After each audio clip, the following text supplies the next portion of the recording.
Let's hope our audio levels are good for this one.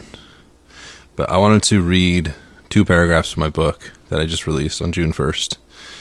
And whatever emotions stir up, we can talk about.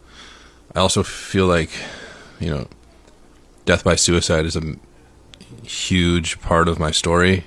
Or just a huge part of, I'm not going to say anymore. I'm just going to go ahead.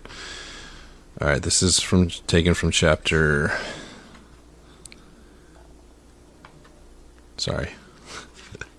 16, California Nightmare. I rented an apartment for 3 months, and during that time I smoked more crack than I ever thought was possible. Maybe we should start by introducing ourselves. I'm Rory, here with my brother. Just read it. All right.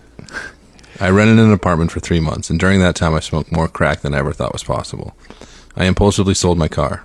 I took all of that money and spent it on crack.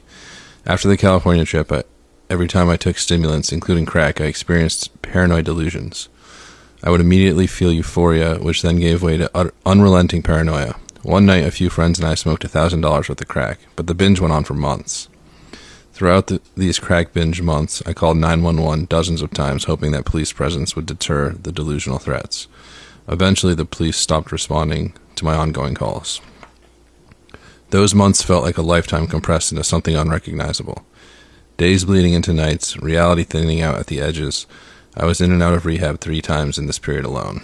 This is about the time that I deleted all of the recorded podcasts off our channel because of the state of mind I was in. Awesome. Yeah, I wanted the state of mind of paranoia.